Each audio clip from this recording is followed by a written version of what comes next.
by Leo Tolstoy, translated by Constance Garnett. Book 2, Chapter 3.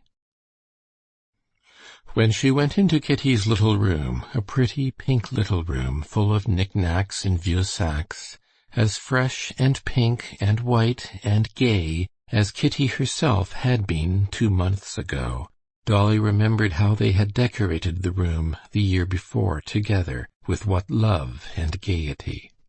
Her heart turned cold when she saw Kitty sitting on a low chair near the door, her eyes fixed immovably on a corner of the rug.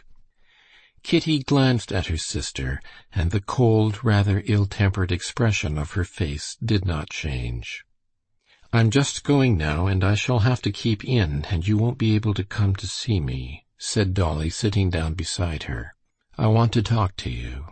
"What about?" Kitty asked swiftly, lifting her head in dismay. "What should it be but your trouble?" "I have no trouble." "Nonsense, Kitty. Do you suppose I could help knowing? I know all about it. And believe me, it's of so little consequence. We've all been through it." Kitty did not speak, and her face had a stern expression. "He's not worth your grieving over him," pursued Darya Alexandrovna, coming straight to the point. "No, because he has treated me with contempt," said Kitty in a breaking voice.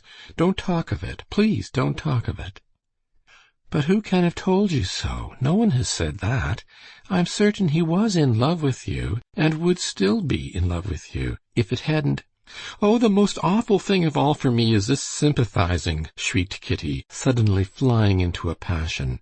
She turned round on her chair, flushed crimson, and rapidly moving her fingers, pinched the clasp of her belt, first with one hand and then with the other. Dolly knew this trick her sister had of clenching her hands when she was much excited.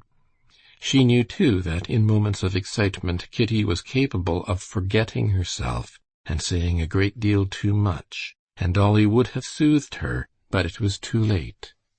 What is it you want to make me feel, eh?" said Kitty quickly.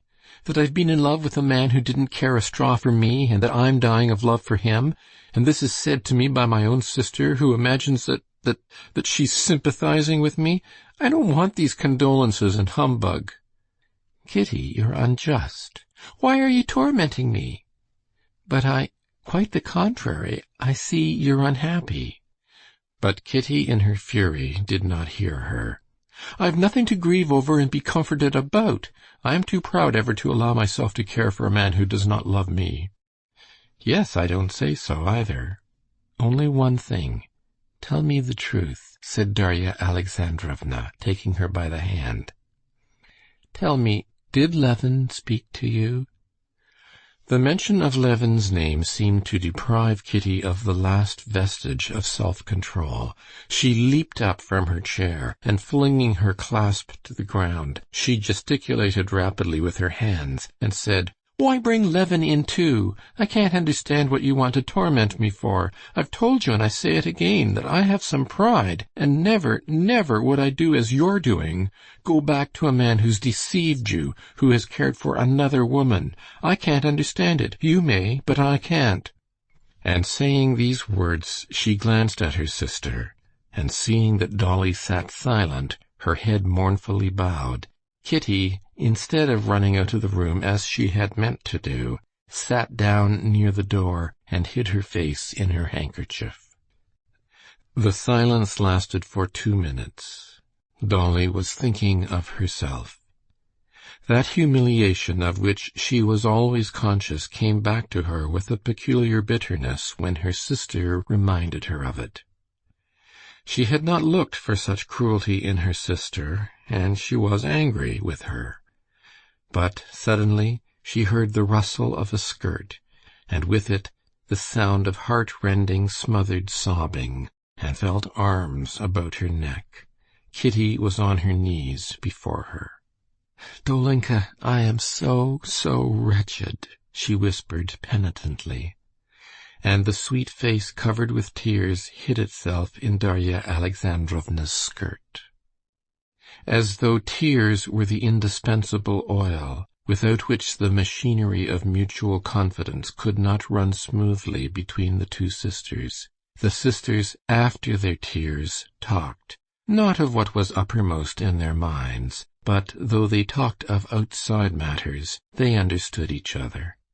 Kitty knew that the words she had uttered in anger about her husband's infidelity and her humiliating position had cut her poor sister to the heart, but that she had forgiven her. Dolly, for her part, knew all she had wanted to find out. She felt certain that her surmises were correct, that Kitty's misery, her inconsolable misery, was due precisely to the fact that Levin had made her an offer, and she had refused him, and Vronsky had deceived her, and that she was fully prepared to love Levin and to detest Vronsky. Kitty said not a word of that. She talked of nothing but her spiritual condition. "I have nothing to make me miserable," she said, getting calmer, "but can you understand that everything has become hateful, loathsome, coarse to me, and I myself most of all? You can't imagine what loathsome thoughts I have about everything." "Why, whatever loathsome thoughts can you have?" asked Dolly, smiling. "The most utterly loathsome and coarse, I can't tell you. It's not unhappiness or low spirits, but much worse, as though everything that was good in me was all hidden away, and nothing was left but the most loathsome. Come, how am I to tell you?" she went on, seeing the puzzled look in her sister's eyes. "Father began saying something to me just now. It seems to me he thinks all I want is to be married. Mother takes me to a ball. It seems to me she only takes me to get me married off as soon as may be, and be rid of me.